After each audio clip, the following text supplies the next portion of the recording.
Hello, everybody, and welcome to the fourth of 5 webinars in this series of live, healthy, simple, gluten-free, dairy-free, and sugar-free cooking. So tonight we are going to be preparing some breakfast recipes, two of which for sure you could just eat for dinner anyway, even though a lot of people will associate them with breakfast or maybe lunch instead. The other two are more going to be breakfast recipes. One of them will be a recipe that we will make and I will put in the fridge and eat it for breakfast tomorrow. The other recipe will be one that I won't actually make the recipe. I'll just show you the ingredients, the proportions, and walk you through how I would make the recipe to give you another idea so that you'll have a total of 4 different recipes. The other previous webinars that we did, the first one covered stir fries, the second one covered soups, and the last month we covered salads. And all 3 of those recordings are available on my YouTube channel, which you will find a link to in the comments or the chat if you're watching this live, or if you're watching this in a recording, I will include the links to the other videos in the descriptions with the video. So a little bit about me. So my name is Anna Laura Brown. I am a certified holistic health coach with the Institute of Integrative Nutrition. Graduated from there in 2014. I am also an essential oils educator. I personally have very severe issues with gluten, possible celiac, although I've never been able to get it totally confirmed because I gave up gluten without getting a celiac test, which is actually not something that I really recommend. Then I am 95% sugar-free and dairy-free. I do occasionally have a little bit, but I have to be really, really careful because too much really causes me to have a lot of flare-ups. Since I also have Hashimoto's, which is an autoimmune disease of the thyroid. I have a blog at annalaurabrown.com that you can check out. And I also am a host of the Autoimmune Rehab podcast. And so that's just some additional information about me. And so now let's get started with the first recipe that we are going to cook tonight. So the first recipe that we're going to cook tonight, we're going to start with some red onion that I'm going to chop up. And this recipe, you don't absolutely have to have red onion. You can use like white onion, green onion, or I mean, technically you cannot use onion, but I really, really like onion. And the easiest way to chop up onion and a lot of vegetables that I found is one of these choppers. I'm going to show that right there so you can kind of see the brand name of it. I got this at Walmart for about $30, and it has been a lifesaver. I've probably had it about a year, and you can chop up just a ton of different vegetables. So I'm basically just going to take this red onion. I'm going to put this half of it in here. I'm just going to press down on it. And then you can see that in one full swoop, without having to take a lot of time chopping and preparing and all that kind of stuff, we have the pieces of red onion right there. There it is in the thing. And then you can even store it in the fridge. It will store a lot. So I do it all the time with chopping things like carrots, celery, what else? Regular onion. I've tried mushrooms a few times. Mushrooms get a little soggy in the chopper, so it's not the greatest. So it's probably onion, carrot, and celery that I chop the most. But you could also technically even chop things like broccoli or zucchini, actually zucchini and squash I think I've done. I've also done potatoes in here, done sweet potatoes, all that kind of stuff. So then I'm just going to take this nonstick pan and I'm just going to dump this half in here. This is actually a pretty small red onion, and I am cooking just for myself. So if I was going to cook for multiple people, or if the red onion was larger, I would have either used more or less according to how many people. So if you were going to cook for, let's say, like 3 or 4 people, you probably might want to even do 2 red onions and really increase the batch of what you're going to do. So I'm going to do that. Then I'm also going to add in some cooking spray. And this right here is just plain olive oil. And this little glass spray bottle I got on Amazon, and then I just filled it with the olive oil. You really want to try to cook, I tell people, primarily with olive oil or avocado oil, simply because you can use coconut oil, but things like egg omelet, stir fries, things like that, it adds like a coconut flavor to it so that it tastes kind of weird. And a lot of your seed oils like sunflower, canola, all those kinds of things are just really not good for your health. So things like Pam spray, things like that, you really want to try to avoid those if you can. So then I'm just going to kind of spray so that the bottom of the pan, you technically could have sprayed it before you put the onion in. I just kind of honestly forgot a little bit, but gonna do that, and then I'm gonna add in some broccoli, and this is a great value Walmart frozen broccoli. I like buying the frozen broccoli just because I find a lot of times it's cheaper, maybe even sometimes it is, you know, it's already comes prepared, it's in smaller florets, that kind of thing. And personally, red onion and broccoli is one of my favorite combinations, but you can technically use any green vegetable. So you could put zucchini, you could put spinach. Spinach is another really good one. You could put, you know, even asparagus. I've done asparagus with eggs before. So, you know, different kinds of things like that.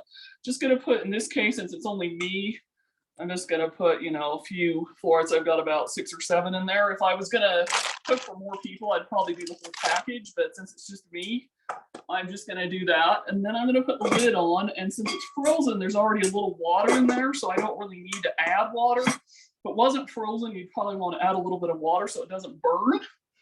And then I'm gonna walk over to the stove, and I'm gonna flip this around so that we can actually see it. So there it is in the pan, getting ready to go. And I'm gonna turn it on high for a little bit and let it start simmering. Probably only have to be on high for about 5 minutes or so. Then after it gets done on high, then we'll add the eggs and stir those in and turn it down to medium. One of the reasons I do that is it helps avoid the eggs burning, and then it also makes it so that you have less likelihood that it's going to stick to the pan if you turn it down a little bit of a lower temperature. So that's the eggs. So while those are cooking in the next 5 minutes, we're going to get started on the next recipe. And so I'm going to come back over here, and I'm going to switch it now so that you can see me again. And what I'm going to do is I'm going to get started on avocado toast that I'm going to make with like a guacamole recipe. So what I'm going to do is I'm going to first do the toast, and this particular kind of bread is what's called the Simple Needs gluten-free sourdough bread. It's really good, but it's, you know, a little bit pricier, so you can get, you know, other kinds of gluten-free bread. A couple of my favorite kinds of gluten-free bread I really like the Franz brand or the Canyon Bakehouse. Those would probably be my 2 favorites as far as like standard gluten-free bread goes. You can, of course, try to make your own. I do have a few recipes, but I haven't ever really tried it. I guess I've gotten a little lazy or whatever. I just figured, well, I'll just buy it. But one of these days, maybe I'll get around to making my own. So anyhow, so I've got the toaster there and a toaster. And then I am going to do the guacamole. So what I'm going to do is I have like a container. And the main reason I have a container is because you want one that's sealed with a lid so that you aren't, you know, you can save the leftover and you're not going to have it get brown in the fridge, that kind of thing. So I have these 2 avocados. So I'm going to make a small amount. I'll probably still have some left over for later. And what I'm going to do is I'm going to start by using this magic tool. And this is actually called an avocado like slicer and pitter. This is another thing that I found at Walmart and has been a lifesaver. If you eat a lot of avocados or do a lot of guacamole, this is really good. And so then what you can just do is you literally take this little rivet thing, and it makes a nice even cut around the avocado, and you can split it open. And then I'm just gonna scoop out as much as I can. But then the other thing that's on here is you've got this little rivet thing that you can just kind of scoop it out. And it honestly does a better job of getting all the avocado out as opposed to just like a regular, excuse me there, a regular spoon or whatever. And then this is really cool. It's got this little pitter thing that just kind of snaps the pit out of the avocado. So I'm just going to keep doing this while I'm keeping an eye on my pan over there to make sure I don't have a fiasco and have it get. I think time-wise, I should have just enough time to make the guacamole before I have to go check the pan and add the eggs, but we'll see.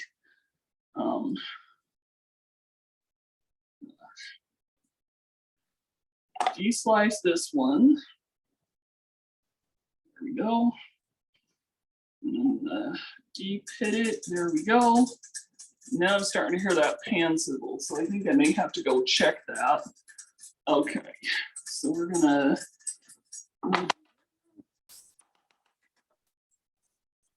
Yeah, I think I'm gonna have to go check the eggs here, the vegetables here before we add the eggs. So then I'm gonna put that out. So there we go.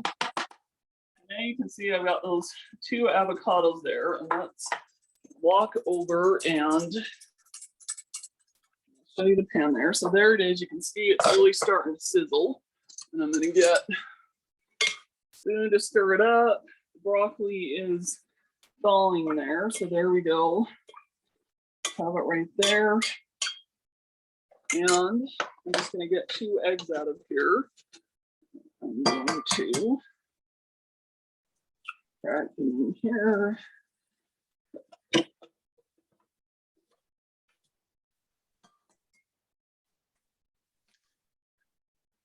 Oh.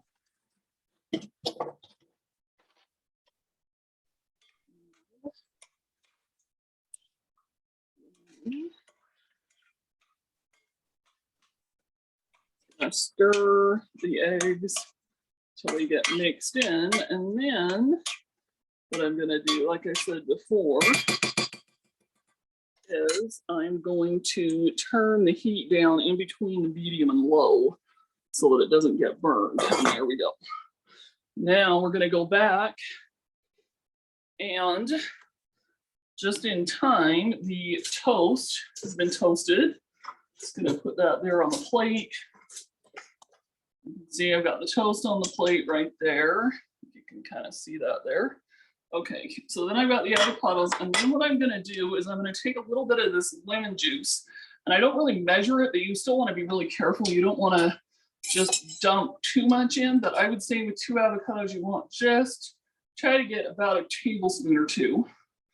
So there we go, just a little bit. And then I'm gonna take a spoon out here. I'm just gonna mash it together. I'm just mashing around that lemon juice and the avocado. And there's a couple reasons why you do it. So you put the lemon juice in part in there so that it will help the avocados from going brown for a couple days. But it also adds a pretty nice flavor.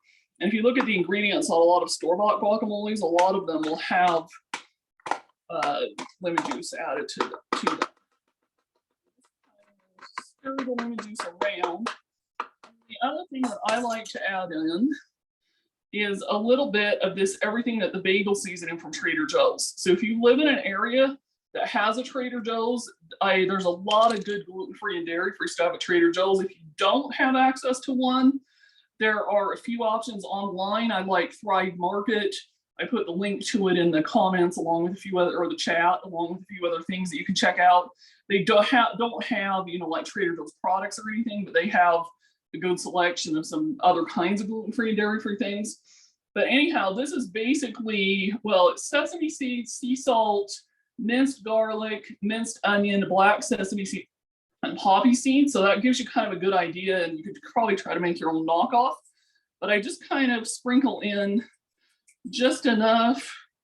This bottle's almost, oh, it is gone. So I had about just enough in that container.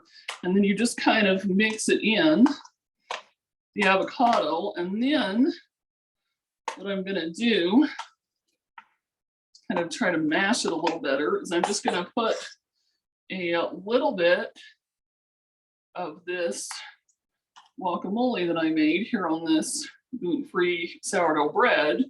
So then I have my avocado toast, and then I'm gonna save the rest.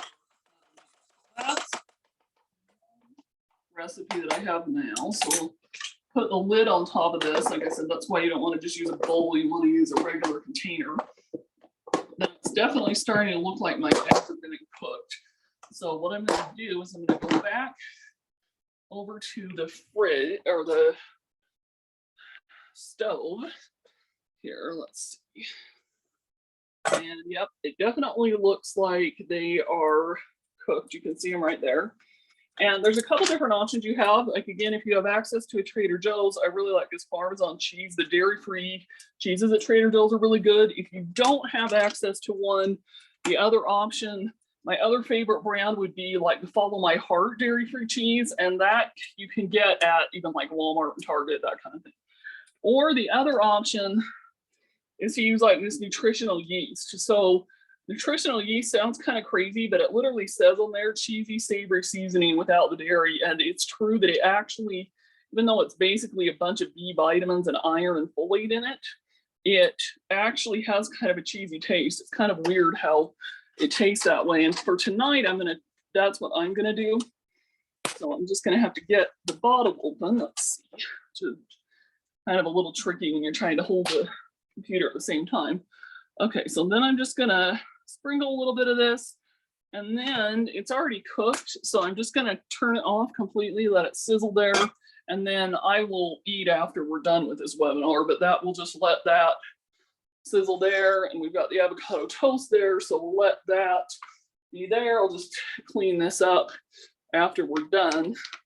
So now what I'm gonna do is walk over and show you a couple of the other recipes that I'm going to prepare. And I actually forgot my stand here. Okay. So the next recipe that I'm going to show you, get the camera to switch, and let's see if we have any questions here. Oh yes, nutritional yeast on popcorn. That is a really good idea. Yes, it is really good. Nutritional yeast is popcorn. It's really good on. It's actually really good in soup as well. So like if you have like a lentil soup, a pea soup, or anything like that, that you would potentially, something where you might want to put cheese instead, you can put nutritional yeast in. It's surprising what you can put it in. I would say the only thing you probably isn't going to be good in would be like a cold salad or anything where it doesn't, there's no kind of heat involved. Typically, nutritional yeast, you want to have it absorb into the food and have it be kind of hot and melt a little bit. And that way it creates kind of that cheesy flavor. If you put it on something that's cold, then not so much. Not going to work great. Okay, so the next thing I'm going to show you how to make is going to be an overnight oats recipe. So the first thing you want to start with is like a glass jar. And this, I think these came from Amazon, but this is kind you can kind of see there.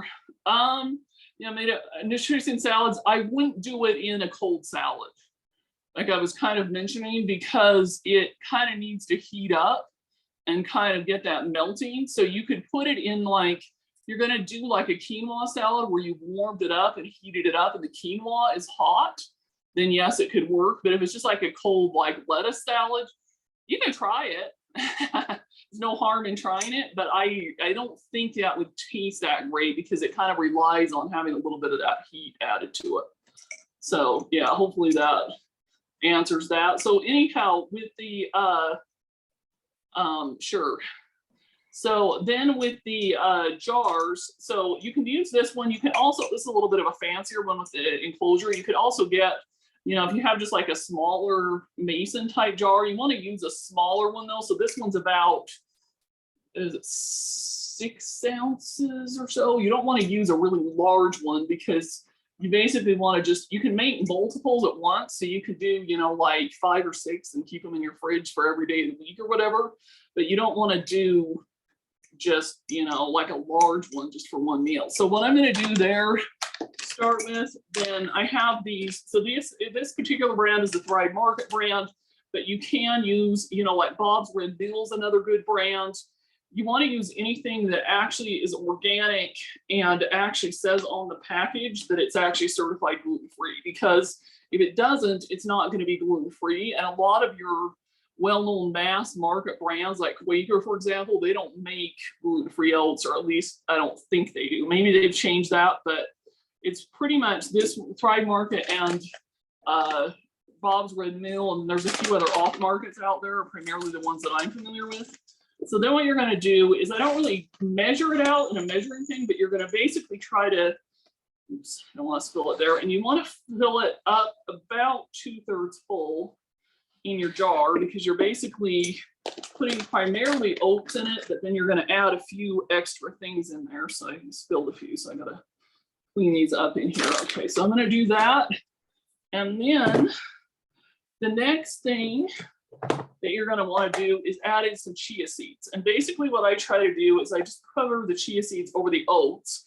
And the other option actually that you can also do is you could do a similar recipe and you could just do chia seeds and with these other things and actually not put the oats. And you have to hold on for a second because I realized I forgot my almond milk. So I'm gonna have to go grab that. Okay, let's see here.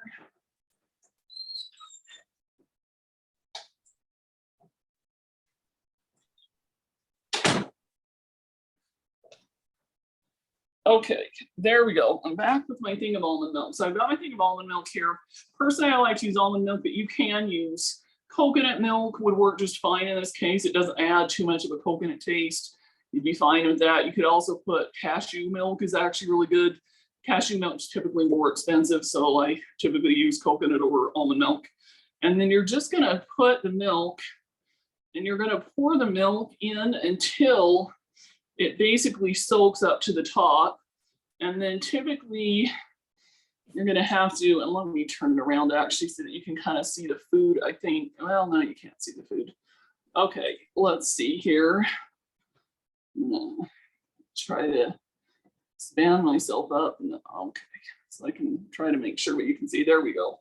There, now I'm sure you can see it. Okay, so then you wanna just fill it up because the idea is that you want to make sure that the oats and the chia seeds in this case, or if you were just doing chia seeds, that the chia seeds get completely soaked.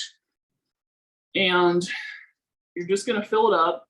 And then the next thing that you're going to do is you're going to take, you can technically just go put this in the fridge as is. And then in the morning, you could add in like a little banana or strawberries or raspberries or something and not have any sweetener. Personally, I like to add in just a little bit of sweetener, like a little tad bit of honey, which you want to be careful with honey because honey can convert into sugar and is pretty high carb. So you don't want to do too much. So I'm basically just going to put just like a little tiny dab in there. You could also put like a couple drops of like stevia or monk fruit or even maple syrup, something like that. But maple syrup especially is a really high calorie count, and it's just another form of sugar. Really, it's still technically a little better for your health than say, just dumping white or brown sugar in there, but you get the idea. So yeah, so I'm just gonna put a little tad bit in there, but not that much. And then I'm just gonna close the jar off.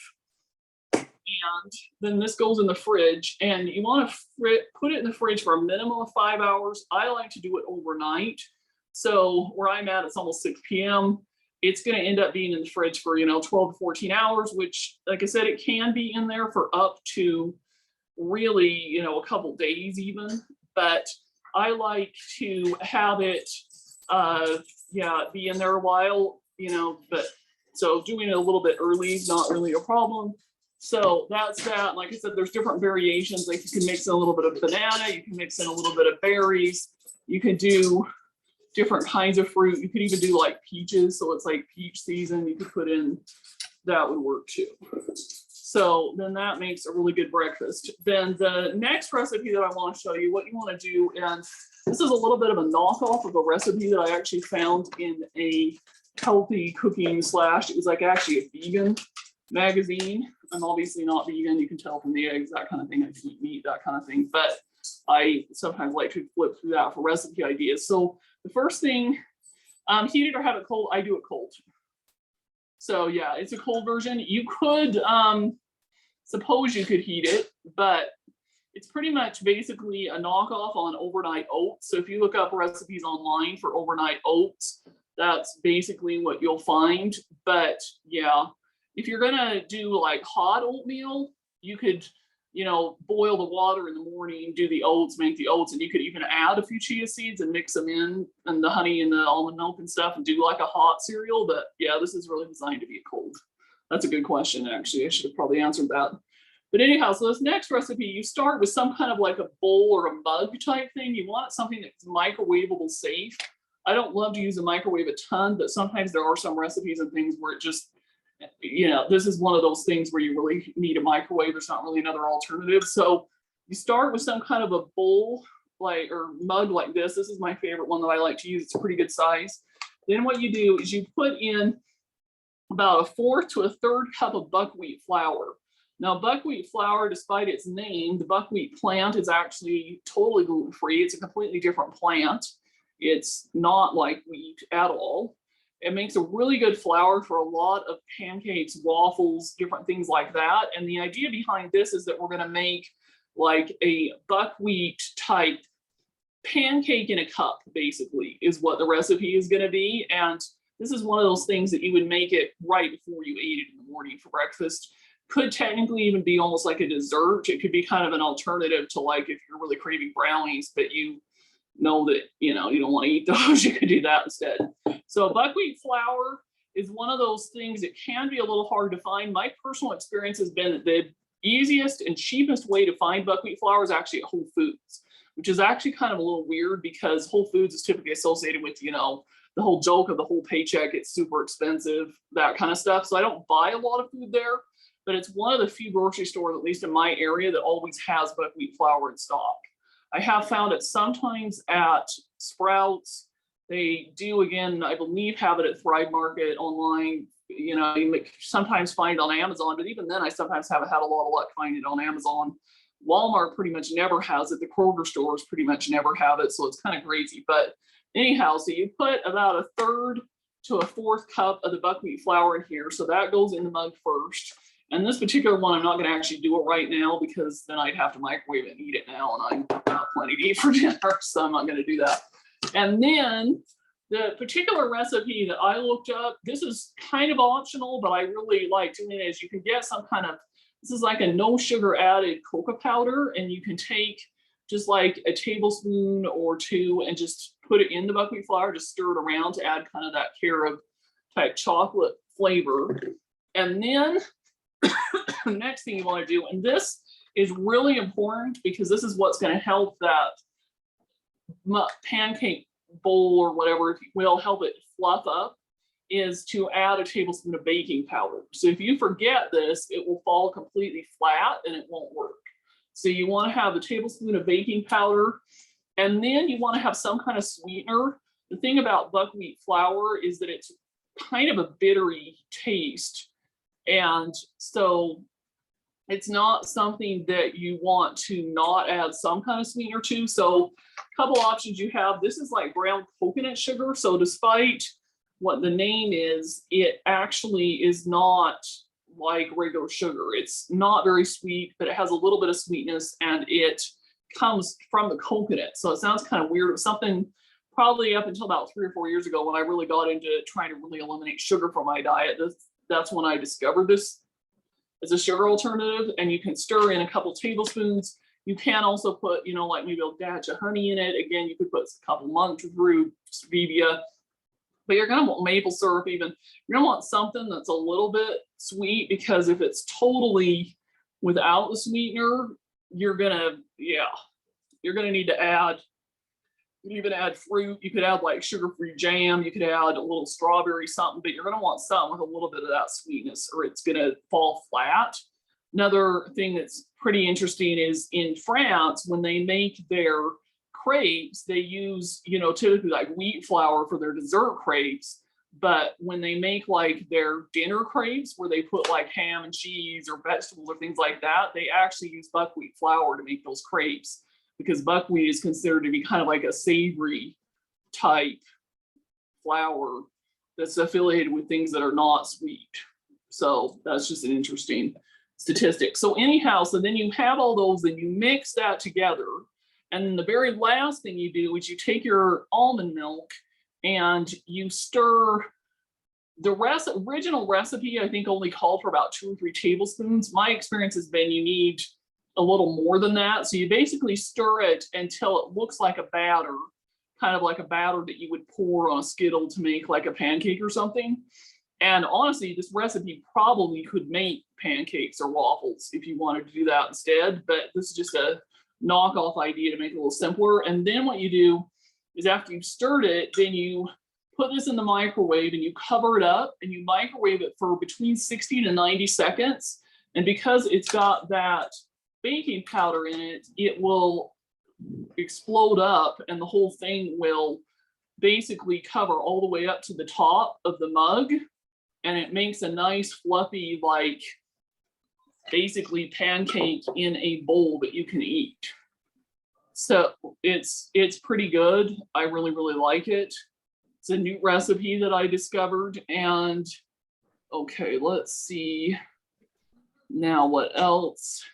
Any other questions I didn't answer? Okay, so yeah, so that's pretty much it. I'm going to stop the recording now, and then we'll see if anybody else has any additional questions. Let's see here.